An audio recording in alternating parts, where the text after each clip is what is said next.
주에 이어서 오늘 두 번째 소망에 관계된 설교를 하려고 합니다.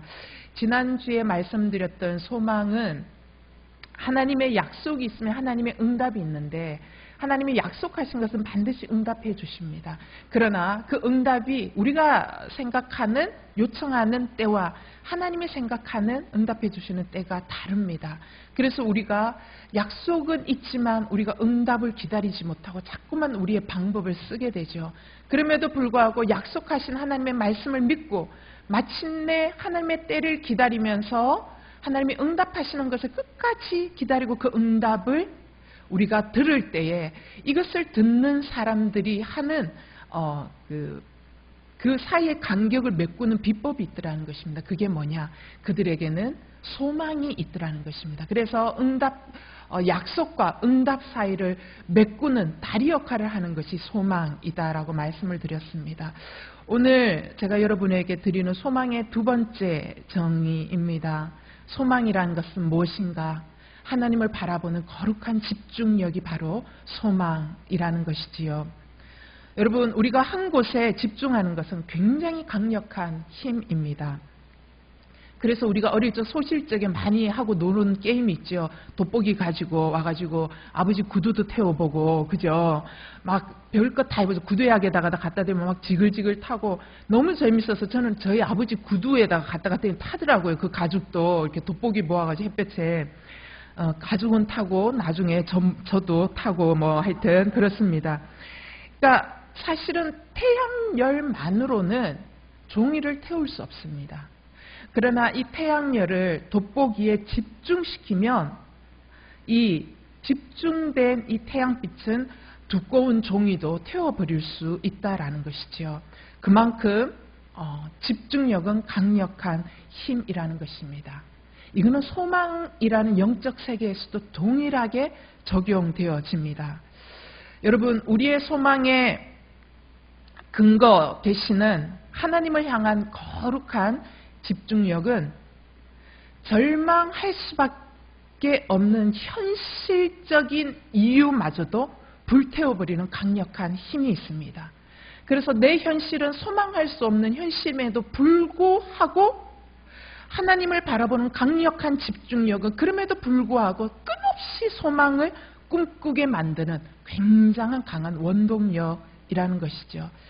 그래서 현실 속에 적절히 타협하고 적당하게 좀 편안하게 살고 싶은 유혹마저도 태워버리도록 할 수 있는 것이 바로 하나님을 향한 거룩한 집중력입니다. 어떤 목사님이 700명 정도 되는 교회에 부임했습니다. 그래서 그 교회 목회를 막 하고 있었습니다. 그랬을 때에 그 교회에 계시는 성도님이 목사님에게 그런 얘기했습니다. 목사님, 저희 교회 성도가 700명인데요. 700명 성도들 그 사람들 의견에 다 입맞추려니까 얼마나 많이 힘드십니까? 라고 대답했습니다. 그때 목사님이 그분에게 이렇게 이야기했습니다. 저는 700명 기쁘게 하려고 이곳에 오지 않았습니다. 저는 오직 하나님 한 분만을 기쁘게 하기 위해서 이 자리에 왔습니다. 라고 대답을 했다고 합니다. 그렇습니다, 여러분. 올바른 집중력은 바른 능력을 발휘하게 합니다. 그럼에도 불구하고 여러분, 많은 사람들이 어떤 일을 시작할 때 큰 소망을 가지고 시작합니다. 큰 소망을 가지고 시작하지만 100명이 큰 소망을 가지고 시작하지만 마지막 끝까지 소망을 붙들고 계시는 분은 많지 않다라는 것이죠. 어느 순간 붙들고 있던 소망은 다 산산이 사라져버리고 낙심하고 절망하고 있는 우리의 모습들을 바라볼 때가 굉장히 많습니다. 그러나 그럼에도 불구하고 소수의 사람이지만 처음에 시작했던 소망을 끝까지 생생하게 붙들고 있는 믿음의 사람들이 있더라는 것입니다. 그러나 그와 반대로 쉽게 낙심하고 절망하는 사람들도 반드시 있다라는 것이죠. 무엇이 이들로 하여금 이런 현격한 차이점을 나타내게 합니까? 저는 오늘 여러분과 나누고 싶은 것은 푸르디푸른 이 소망을 끝까지 붙들고 살아가는 사람들의 영적 비밀이 어디에서부터 올까라는 것을 함께 나누어 보고 싶습니다. 성경 속에는 소망을 잃어야만 정상인 가운데서도 소망을 잃지 않고 소망을 붙들고 살아내었던 믿음의 선배들의 이야기가 굉장히 많습니다. 그러한 믿음의 선배들의 영적 비법이 무엇입니까? 그 첫 번째 영적 비법을 나누고 싶습니다.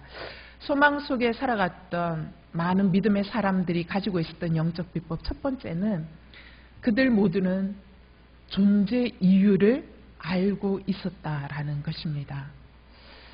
여러분, 내가 왜 여기에 존재해야 하는지 그 이유를 알면 절대로 소망을 잃어버리지 않을 수 있다라는 것이죠. 여러분, 내가 지금 이 자리에 있어야 하는 이유를 알아야 상황과 상관없이 우리는 소망을 품고 자신의 자리를 견뎌낼 수 있습니다. 자신의 자리에서 나의 몫을 감당해 낼 수 있는 것입니다. 하지만 내가 왜 여기에 있어야 하는지를 모르면 상황이 잘 풀릴 때는 어떤 현상이 나타나냐면 교만이 임합니다. 내가 잘해서 그런가 보다라는 교만이 임하게 되죠. 또 때로는 상황이 잘 안 풀리고 굉장히 어려운 상황이 생기면 어떤 생각이 듭니까? 내가 왜 여기 있어야 돼? 라고 하면서 불평하거나 좌절하게 되어진다는 것이죠. 사랑하는 여러분, 만약에 내가 수원 온누리 교회에 있어야 하는 그 존재 이유에 대해서 만약에 제가 집중하지 않는다면 저는 아마도 여러분이 저에게 까칠하게 굴거나 만약에 그런다면 여러분이 만약에 저를 괴롭게 한다면 아마 저는 좌절하고 낙심해서 어떻게 하면 이 수원을 빨리 빠져나갈까 그런 고민을 할 것입니다. 또 만약에 여러분이 저에게 예의상 목사라고 잘 대해준다거나 또 때로는 저를 위로해 준다시고 막 이렇게 띄워주면 제가 착각할 거예요. 분명히 착각하고 교만해져서 여기 너무 좋아 하면서 여기 안주하려고 하는 그러한 성향이 나타날 수도 있을 것입니다. 여러분, 둘 다 바른 반응은 아니다라는 것이죠. 그런데 많은 사람이 이와 같은 반응을 보인다라는 것입니다. 왜 그럴까요? 왜 이와 같은 반응, 교만하거나 아니면 실망하고 좌절하거나 낙심해서 불평하고 그러한 반응을 보이게 될까요?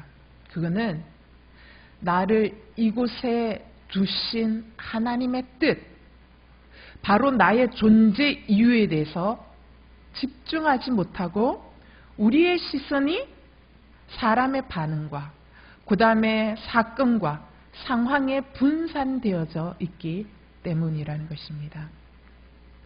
지난주에 소망에 관계된 예로 들었던 요셉, 그리고 오늘 여러분이 읽었던 본문의 주인공 느헤미야가 있습니다. 이 두 사람은 그 누구보다도 자신이 왜 있어야 하는지, 그 자리에 있어야 하는지 존재 이유를 철저하게 알았던 사람입니다. 여러분, 요셉과 느헤미야에게는 공통점이 있습니다. 첫 번째 공통점이 뭐냐? 두 사람 다 자신의 고향에 있지 않고 어디에 있었느냐? 이방 땅에 살아야 했습니다. 자신의 의지와 상관없이 이방 땅에 살아야만 했던 사람입니다. 이방 땅에서 생존의 시간을 버텨내야 했다라는 첫 번째 공통점이 있습니다. 두 번째 공통점은 뭐냐면 이방 땅에서 생존의 시간을 통과하여 마침내 어떻게 되었느냐? 대제국 왕의 최측근의 고위직에 올랐다라는 것이 두 번째 공통점입니다. 그야말로 두 사람은 자수성가한 대단한 인생입니다. 이 두 사람을 바라볼 때 많은 사람들이 부러워하고 되고 싶어하고 나도 어떻게 하면 저렇게 되어질 수 있을까? 오늘날로 말하는 워너비 스타 같은 그러한 사람이었다라는 것이죠. 그런데 재미있는 것은 요셉과 느헤미야는 모든 사람들이 되고 싶어하는 바로 그러한 위치, 그러한 사람, 그리고 모든 사람이 그 소원 성취하고 싶은 그런 자리에 있는 것에 자신의 소망을 묶어두지 않았다는 것입니다. 이들의 위대점은 어디에 있냐면은 이들은 더 큰 소망을 향한 삶을 살아내었다라는 것에 있습니다. 요셉과 느헤미야는요, 이방 땅에서 최고위직에 올라갔습니다. 그리고 자신들이 최고위직에 올라가게 된 이유가 그저 그 자리에서 누리라고 두신 자리가 아니라는 것, 그리고 그 자리에 있으면서 모든 사람의 존경을 한 몸에 받으라고 주어진 자리가 아니다라는 것을 그들은 철저히 알았습니다. 이 말은 뭐예요? 존재 이유를 알았다라는 것입니다. 여러분, 얼마나 많은 권력가들이 권력의 자리에 앉는 순간 그 자리가 주는 힘, 그 힘에 취해가지고 안주하다가 결국은 썩고, 그래서 결국은 부패하여지는지를 우리는 장면을 정말 철저하게 봤습니다. 그죠? 이러한 역사는 우리나라에만 있은 게 아니라 세계사상 끊임없이 반복되어져 왔다라는 거, 우리는 지금도 계속 보고 있는 것이죠. 사랑하는 여러분이 혹시나 분에 넘치는 자리에 있습니까? 여러분, 하나님께서 우리로 하여금 분에 넘치는 자리에 두셨을 때는 분에 넘치는 자리를 누리라고 주신 것이 아니라 넘치는 그 잔이 넘치기 전에 어떻게 하라고요? 그 잔을 비우라고 주신 자리라는 것을 기억할 수 있게 되기를 바랍니다.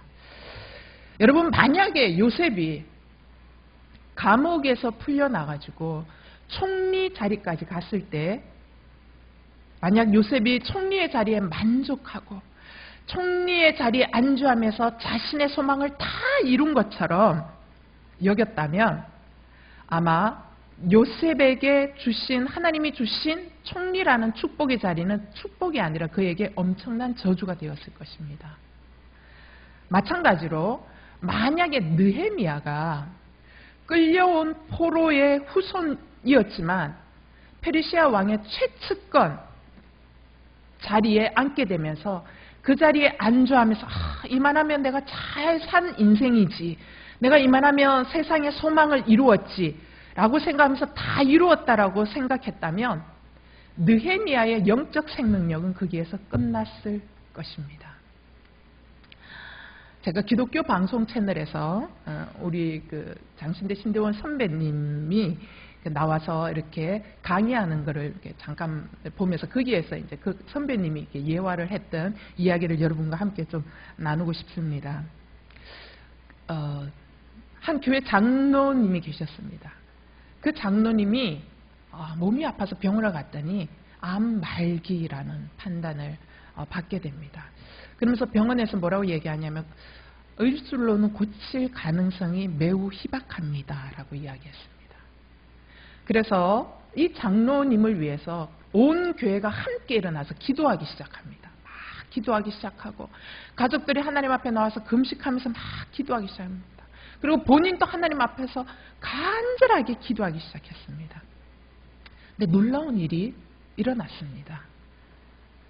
하나님께서 간절한 성도의 기도, 그리고 그 가족의 기도, 무엇보다도 이 장로님의 기도에 응답해 주셨다는 것이죠. 응답해 주셔서 정말 의학적으로는 불가능한 치유가 일어난 거예요. 그러면서 이분이 암에서 해방을 받게 됩니다. 그러면서 이게 너무 감사해서 교회 목사님이 간증을 하라고 이야기했습니다. 그 간증을 하면서 하나님이 하셨습니다 라는 간증을 하기 시작했습니다. 근데 그 간증이 너무 좋아서 그 간증이 소문이 나서 다른 교회 목사님도 모셔서 이 장로님의 응답, 하나님이 응답해 주신 간증을 좀 나눠주십시오라고 이제 간증을 하게 됩니다. 간증을 이렇게 몇 군데를 계속 다니다가 재밌는 것은 이분의 간증이 조금씩 변화되기 시작했다라는 것이죠. 어떻게 변화되기 시작했느냐? 처음에는 하나님이 다 하셨습니다 라고 이야기를 하다가 시간이 좀 지나면서 어떻게 되었느냐? 이분의 간증이, 내가 이 암을 극복하면서 어떤 음식을 먹기 시작했는데 그것이 자신의 암에 효력을 발휘하기 시작했다라고 이야기를 하면서 그거를 이야기하기 시작했습니다. 그거를 이야기하다 보니까 사람들이 끝나고 난 뒤에 그거 어디 좀 구할 수 없나요? 그거 어떻게 효력이 발휘됐나? 이렇게 이야기하다 보니까 다른 교회 가서도 또 이야기하면 그게 이제 계기가 돼서 이분이 그거를 판매하기 시작했다라는 것이죠. 그러면서 자신이 그거를 먹기 시작해 그 어떤 운동을 했고 뭐 어떻게 했고 이제 이런 이야기로 바뀌기 시작해요. 그러다가 다시 암이 재발합니다. 그러면서 그렇게 하나님의 부름을 받아 갔다라는 이야기입니다. 여러분, 이분은 무엇을 위해 병 낫기를 간구하셨을까요? 여러분, 이분은 병은 나았지만 하나님께서 그분의 병을 고쳐주시고 다시 그에게 인생이라는 시간을 주신 이유, 즉 치유받은 자의 존재 이유를 제대로 알지 못하셨던 것 같습니다. 여러분, 육체적인 병은 간절하게 기도하여 고침을 받았으나 병 고침을 통해서 막 진정으로 추구해야 할 진정한 소망을 깨닫지 못했다라는 안타까운 사연이 여기에 있는 것이죠.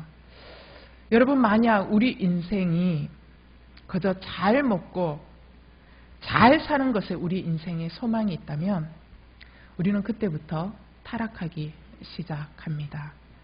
왜냐하면 땅에 속한 꿈은 땅의 것이 썩을 때에 함께 부패하여 버려지기 때문입니다.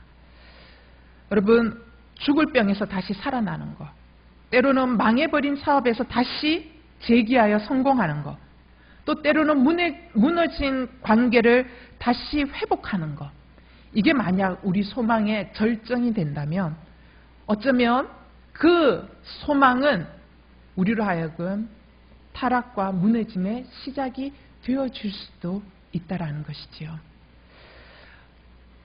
요셉과 느헤미야는 가장 좋은 높은 자리에 올라갔지만 그런 성공에 자신들의 소망을 두지 않았습니다. 오히려 그는 높은 자리에 자신이 있어야 하는 존재 이유에 집중했다라는 것이죠.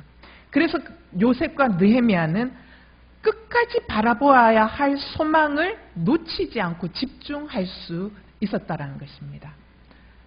여러분, 이들이 끝까지 집중했던 소망이 무엇입니까?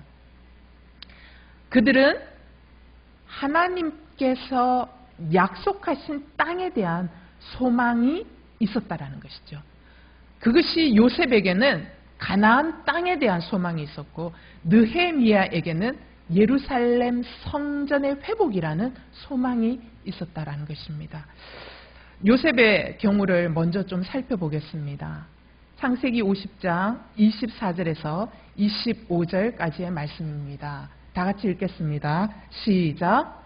그런 후에 요셉이 그의 형제들에게 말했습니다.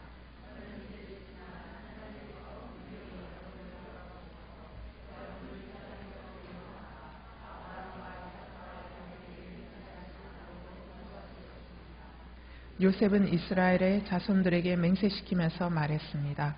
하나님께서 분명히 여러분을 돌아보실 것입니다. 그러면 여러분은 제 뼈를 이곳에서 갖고 나가 주십시오. 재밌는 거는 요셉이 임종을 앞두고 하는 마지막 유언이거든요. 여러분, 유언은 그가 평생 갖고 있던 소망, 그리고 그의 마지막 신앙 고백이 유언입니다. 그때는 굉장히 진실한 본인의 마음이 나오는 거죠. 재밌는 거는 여기에서 두 가지를 볼 수 있어요. 이 땅에서 나가달라는 거예요. 그리고 이곳에서 갖고 나가달라는 거예요. 이 땅과 이곳에서 나가달라는 것이 요셉의 요지라는 거예요. 뭐예요? 요셉의 소망은 애굽 땅에 있지 않다라는 것입니다. 요셉의 모든 소망은 이집트에서 이루어지는 것에 결론이 나 있지 않다라는 것입니다. 비록 자신은 이집트에서 죽을지라도 자신의 소망의 끝은 어디를 바라보고 있어요? 가나안 땅을 바라보고 있다라는 것이죠. 인생 최고의 자리, 최고의 자리에서 요셉이 바라보았던 진짜 소망, 꿈에도 소망, 간절히 원했던 소망이 뭐였냐면 하나님이 약속하신 가나안 땅이었다라는 것입니다. 그는 이집트의 총리로 있으면서 파라오의 두 번째, 파라오가 첫 번째 권위자라면 두 번째 권위자, 최고의 자리에 있으면서 그는 그 자리가 자신이 두는 소망의 자리가 아니었다라는 거예요. 그는 어디에 소망을 두었어요? 오직 뭐예요? 가나안 땅. 가나안 땅을 향한 소망에 단 한 번도 눈을 떼어 본 적이 없었다라는 거예요. 가나안 땅을 향한 소망으로부터 단 한 번도 자신의 생각을 놓아본 적이 없었다라는 것입니다. 느헤미야도 마찬가지입니다. 오늘 읽었던 1절, 2절에 보면 느헤미야가 지금 아닥사스당 왕이 있는 수산성에 있는 거예요. 그런데 수산성에서 잘 먹고 잘 살고 사람들에게 예, 모든 사람이 막 굽신굽신하고 그럼요, 막 눈을 반짝반짝 말씀을 하십시오, 막 이런 거 있잖아요. 이 모든 대우를 다 받고 잘 먹고 잘 살 수 있는 이곳에 있었지만 그는 그의 마음이 하나도 편안치 않았던 것을 어디에서 알 수 있냐? 2절에서 알 수 있습니다. 뭐라고요? 그의 모든 생각은 어디에? 유다 사람들이 안부에 있습니다. 내 민족 백성들이 거기서 잘 지내고 있나?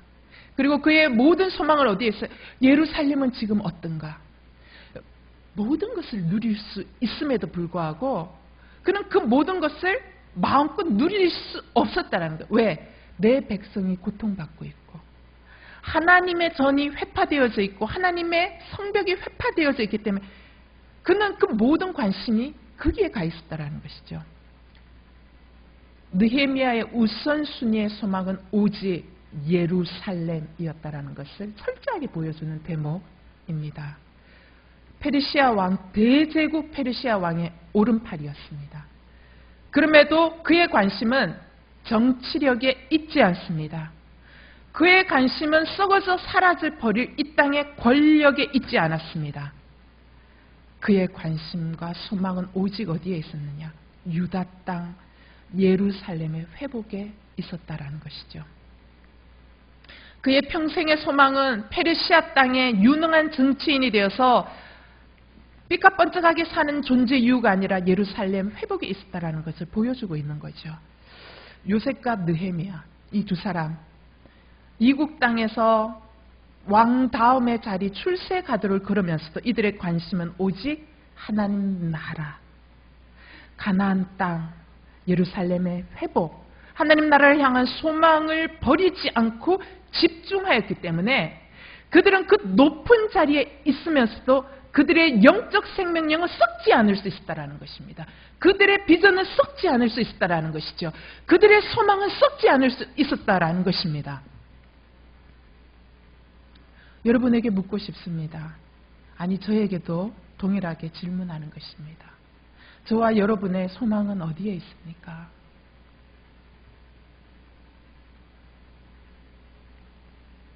여러분 진짜 소망이 어디에 있습니까? 여러분 자녀가 잘 되는 것에 여러분의 소망이 있습니까? 여러분 왜 하나님 앞에 나와 예배하십니까? 여러분 왜 하나님 앞에 나와 간절히 기도하십니까? 여러분 왜 하나님 앞에 나와 말씀을 배우고 설교를 듣고 있는 것입니까? 이렇게 들으면 내 자녀 잘 되게 해줄 거고 여러분이 사업이 잘 되게 해줄 것 같아서 그렇습니까? 여러분의 소망이 어디에 있습니까? 여러분 가정이 평안한 것에 있습니까? 아니면 여러분의 노후가 안전한 것에 있습니까?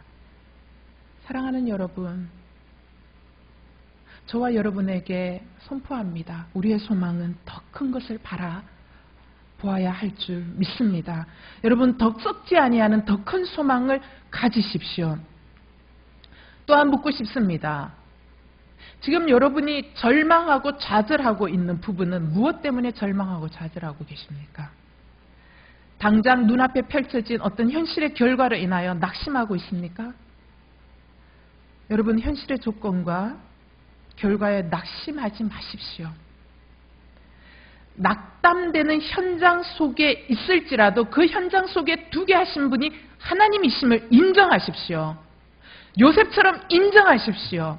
내가 노예로 팔려온 것은 내 뜻이 아니지만 여기에 하나님의 놀라운 계획이 있을 거야 라고 인정하십시오. 낙담되는 현장 속에서도 내가 왜 존재하고 있는지 더 큰 소망을 향한 존재 이유를 바라볼 수 있게 되기를 바랍니다. 두 번째입니다. 소망 속에 살아갔던 믿음의 사람들이 갖고 있었던 영적 비법 두 번째가 있습니다. 두 번째는 뭐냐? 그들은 비전을 향해 살아갔다라는 것입니다. 여러분 하나님을 향한 강력한 집중력으로 하나님을 바라보며 하나님을 앙망하며 나아갈 때 반드시 우리에게는 썩지 아니하는 소망을 품게 됩니다. 그런데 그 썩지 아니하는 소망은 반드시 다음 단계를 향해서 나아가는데 그 다음 단계가 뭐냐? 비전이라는 것이죠. 가나안 땅을 향한 이 소망은 요셉으로 하여금 어떤 비전을 품게 했느냐? 출애굽의 비전을 품게 하였습니다. 요셉은요, 하나님이 자신을 이집트의 총리 대신으로 세우신 존재 이유가 하나님이 정하신 출애굽의 때는 반드시 온다.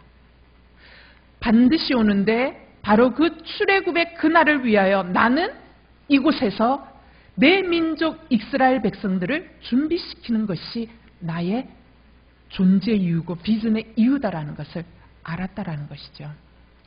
따라서 그는 이 출애굽의 비전을 백성들과 함께 나누길 원했습니다. 그리고 백성들에게 선포하길 원했습니다. 그래서 그는 이 비전 선포와 나눔을 언제 합니까? 자신의 죽음을 앞두고 실행하였다라는 것이죠. 그러면서 이야기합니다. 앞으로 이스라엘 백성들은 계속적으로 늘어날 거다. 그리고 엄청난 숫자로 인구가 불어날 것이다. 왜냐하면 이집트는 먹을 것이 풍족한 풍요의 땅이기 때문이다. 하나님이 우리를 이 풍요의 땅으로 들이신 이유는 우리의 민족을 하여금 풍성하게 늘어나게 하셔서 이스라엘의 큰 민족을 이루고 마침내는 출애굽시킬 거라는 것이죠. 그러면서 그가 비전으로 제시하고 싶었던 것이 무엇입니까? 이집트의 풍요에 취해서 이스라엘 백성의 정체성을 잃어버리면 안 된다는 것이죠. 하나님이 반드시 너희들을 출애굽시킬 것이다. 그때 나의 뼈를 가지고 가라. 내가 있어야 할 장소는 이집트 땅이 아니라 가나안 땅이다.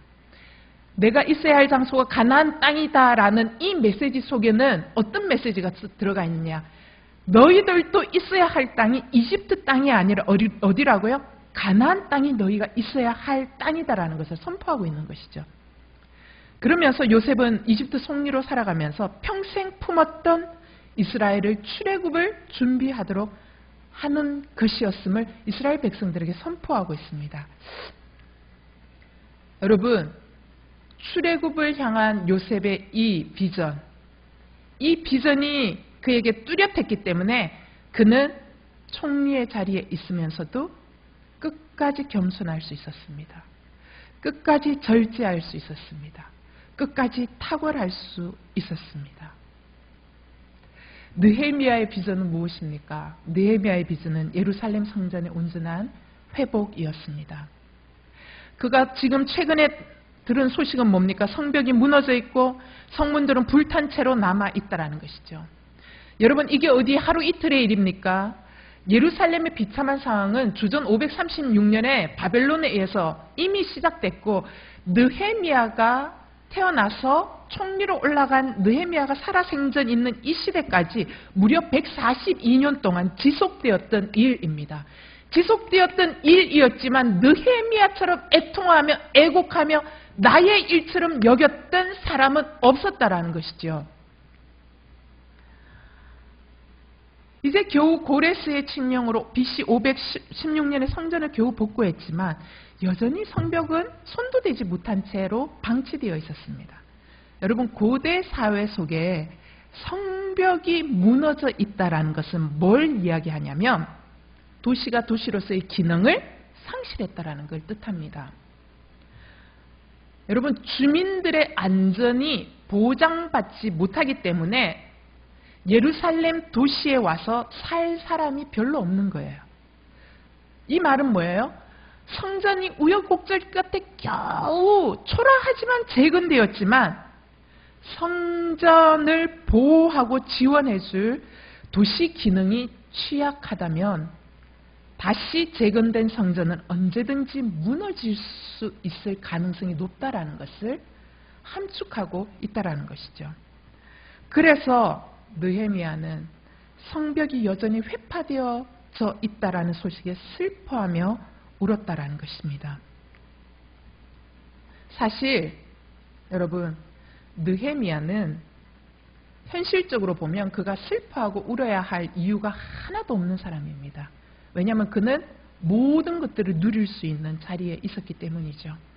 그러나 예루살렘을 향한 소망, 예루살렘 성전을 회복시키기를 원하는 강력한 비전이 그로 하여금 울도록 만들었다라는 것이죠. 사랑하는 여러분, 여러분 주님 앞에 나와서 간절하게 울 때 여러분이 우는 울음은 무엇을 향한 울음입니까? 내가 무엇을 향하여 우느냐를 바라보면 나의 소망이 어디에 있는지를 알게 됩니다. 여러분, 돈 잃어버린 거에 대해 애통하면서 날마다 울 때 우리의 빚은 어디에 있어요? 돈에 있다라는 거죠. 내 자녀가 좋은 대학에 못 들어가서 애통하게 운다면 우리의 빚은 어디에 있어요? 내 자녀 대학에 좋은 대학 보내는데 비전이 있다라는 것이죠.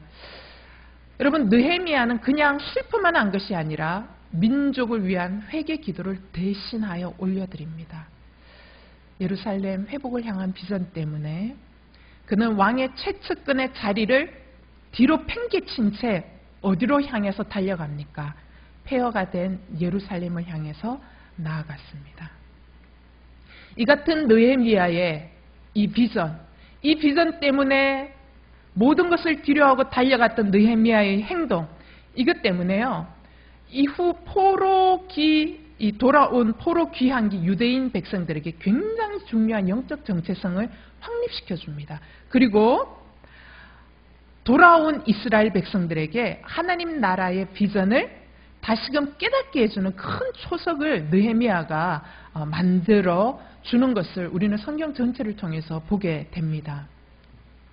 세 번째, 소망 속에 살아갔던 믿음의 사람들의 영적 비법은 무엇입니까? 그들의 소망의 근거는 언제나 하나님의 약속의 말씀에 두었다라는 것입니다. 느헤미야 1장에 쭉 여러분이 오늘 읽었던 이 간절한 기도의 이 근거는 어디에서 나오느냐? 신명기 30장에 나오는 내용을 근거로 하여 느헤미야가 하나님 앞에 부르짖으면서 강력하게 기도했다라는 것이죠. 따라서 예루살렘 성전 회복을 향한 강력한 소망의 근거는 느헤미야가 유대인이기 때문에 오는 민족적 애국심에서 나온 것이 아니다라는 것이죠. 그의 이 강력한 소망의 근거는 어디에서 나오느냐? 예루살렘 성전이 왜 회복되어져야만 하는지에 대한 하나님의 약속을 발견했기 때문에 그의 강력한 기도가 나올 수 있었다라는 것입니다. 여러분, 세상의 어떠한 조건에서도 흔들릴 수 없는 소망의 근거는 마인드 컨트롤에서 절대 나올 수 없습니다. 개인의 의지적 결단 같은 데서는 절대로 나올 수 없습니다. 진정한 소망의 근거는 약속의 말씀에 기인합니다. 느헤미야가 페르시아 왕 앞에 가서 예루살렘 성전 회복을 위해서 예루살렘을 보내달라고 강력하게 요청할 수 있었던 것도, 그리고 대적들의 위협 속에서도 52일 만에 불가능했던 성벽 재건을 완성해낼 수 있었던 이 모든 힘의 능력도 어디에서부터 나왔느냐? 하나님의 약속의 말씀을 믿는 믿음에서부터 가능했다라는 것이죠. 요셉도 마찬가지입니다. 요셉도 하나님께서 반드시 출애굽시키실 것을 믿었기 때문에 자신의 뼈를 가지고 나가라고 유언할 수 있었다라는 것이죠. 바로 자신의 가지고 있었던 그냥 개인적인 바람이 아니라 바로 하나님의 약속에 근거하여 그는 담대하게 유언할 수 있었다라는 것입니다. 창세기 15장 13절에서 14절까지 읽겠습니다. 시작. 여호와께서 그에게 말씀하셨습니다. 너는 분명히 알아라. 내 자손이 다른 나라에서 400년 동안 그들은 내 자손을 괴롭힐 것이다. 그러나 내가 내 자손들이 섬기던 그 민족들을 심판할 것이며 그 후 내 자손이 많은 재산을 갖고 나올 것이다. 여러분, 요셉은 이 말씀을 들었어요. 누구를 통해 들었어요? 그의 고조 할아버지가 아브라함이거든요. 그래서 그는 아브라함이 하나님으로부터 받았던 약속의 말씀을 붙들고 기억하고 있었다라는 것이죠. 그리고 그 약속의 말씀, 약속하신 것을 반드시 성취하시는 하나님을 믿었다라는 것이죠. 그래서 그는 언젠가는 출애굽 사건의 시간이 올 것을 확신하였다라는 것이죠. 이 말씀에 대한 다시 확인이 히브리서 11장 22절에 나옵니다. 히브리서 11장 22절 읽겠습니다. 시작. 믿음으로 요셉은 죽을 때에 이스라엘 자손이 이집트에서 떠날 것에 대해 말했고 자기의 뼈에 대해 지시했습니다. 요셉의 모든 말과 행동은 바로 하나님의 약속의 말씀을 믿는 데서 나온 것이었습니다. 하나님의 약속, 그 약속을 믿었기에 그는 죽으면서도 소망을 선포할 수 있었고 소망을 후손들에게 선물로 줄 수 있었다라는 것입니다.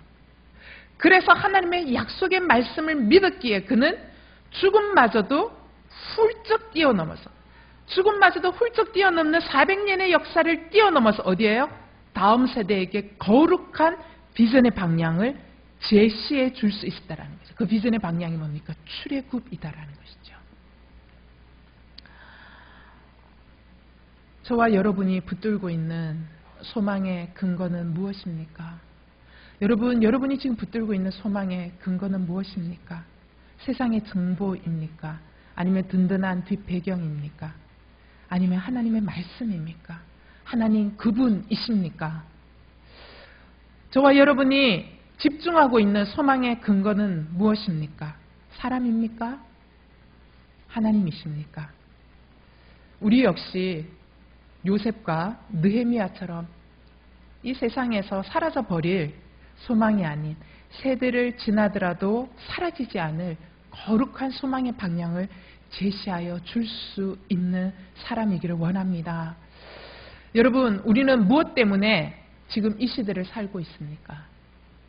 누가 이 시대에 저와 여러분을 분단된 이 한반도 땅에서 게다가 하나님의 자녀로 부르셔서 살도록 하신 것입니까? 나는 왜 여기에 있는 것입니까? 나는 왜 하필이면 이 시대에 있는 것입니까?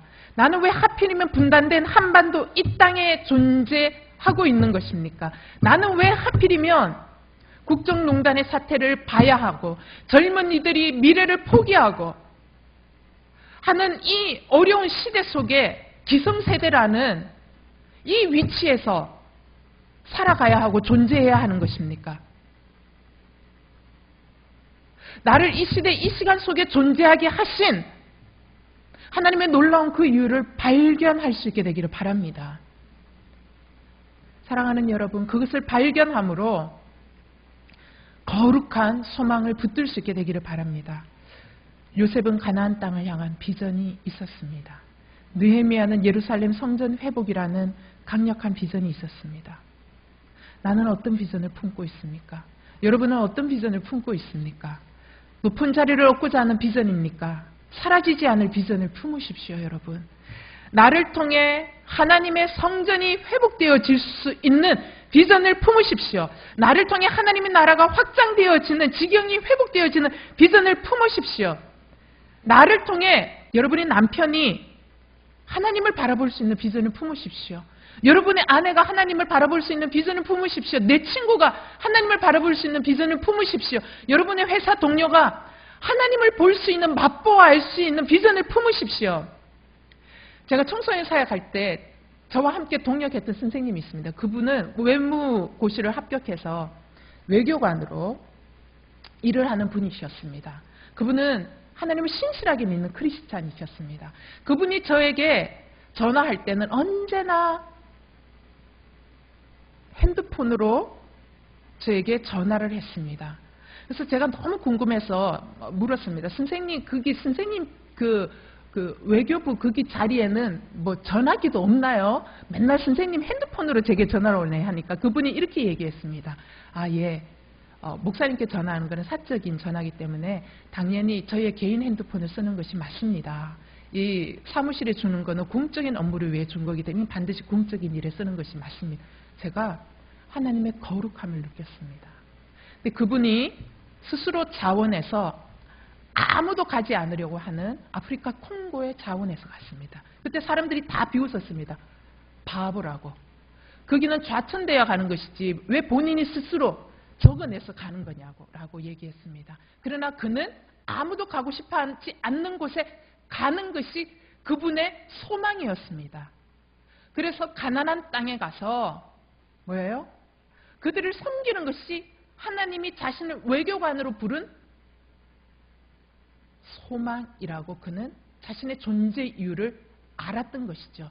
여러분, 이 얼마나 놀랍습니까? 사람들은 그러하여금 바보라고 이야기합니다. 왜 그런 짓을 하냐고, 왜 그렇게 하냐고 이야기하지만 여러분, 그것이 반복되어지고 그 길을 꾸준히 갈 때 바보, 그 다음에 이상해, 좀 정신이 어떻게 된 거 아니야 라고 이야기하는 것도 계속 가면 그것이 어떻게 됩니까? 그것이 능력입니다.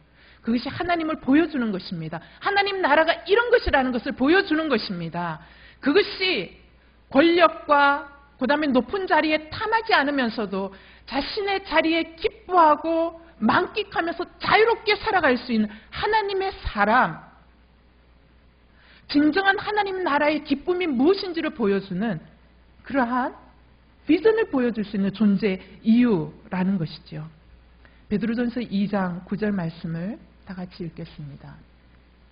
시작. 그러나 여러분은 택하신 족속이요 왕같은 제사장들이요 거룩한 나라요 그분의 소유된 백성이니 이는 여러분을 어둠에서 불러내어 그분의 놀라운 빛으로 들어가게 하신 분의 덕을 선포하게 하시기 위한 것입니다. 아멘.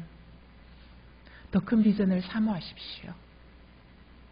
예루살렘 성전의 회복을 사모하십시오. 여러분, 이 땅에 무너진 예배가 얼마나 많습니까? 무너진 예배라는 게 교회 와서 우리가 손들고 예배하는 이 예배를 말하는 것이 아닙니다.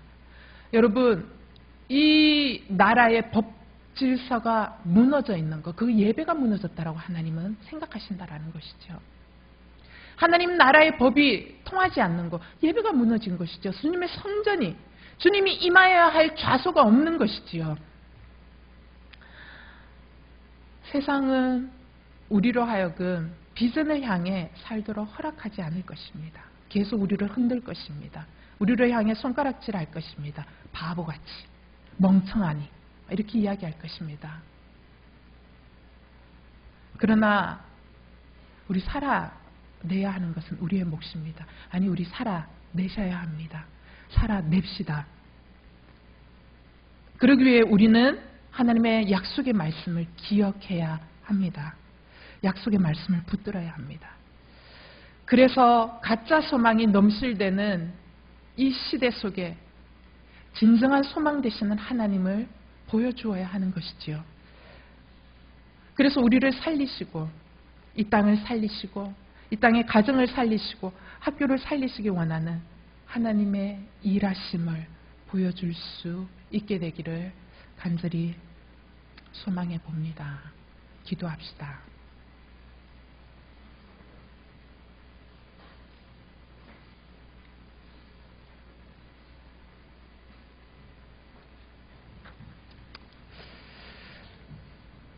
하나님, 느헤미야는 사실 현실적으로 슬퍼야 하고 울어야 할 이유가 하나도 없었습니다.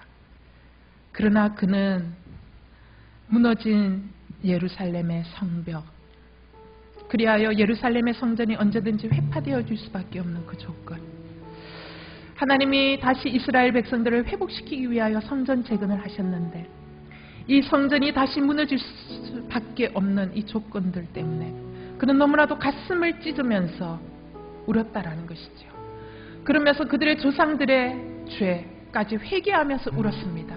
사실 그는 조상들의 죄를 회개할 필요가 없었습니다. 왜? 그는 사실은 피해자였습니다. 그는 페르시아 땅에서 살고 싶지 않았습니다. 그러나 조상들의 죄로 인하여 바빌론 포로로 갔고 다시 나라가 바뀌어서 페르시아에 살고 있었고 어느새 자기는 태어나 보니 페르시아의 소수민족으로 살고 있었던, 마이너리티로 살고 있었던 거죠. 그는 피해자였습니다. 피해자였지만 그는 조상들의 죄를 자신의 죄처럼, 예루살렘의 성전이 무너진 것이 마치 자신이 뭔가를 하지 않아서, 자신의 하나님의 나라를 위해서 액션을 취하지 않아서 그랬다라고 느꼈던 그 눈물이 있었습니다.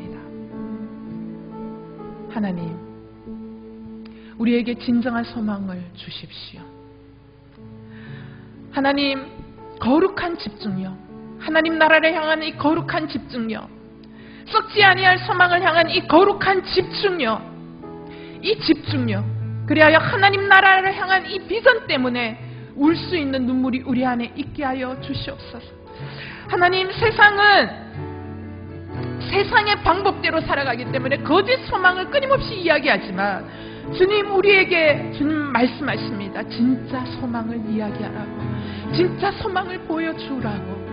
하나님, 우리에게 느헤미야와 같은 눈물이 회복되어지게 하여 주시고, 요셉과 느헤미야에게 주셨던 진정한 비전이 회복되어지게 하여 주시옵소서.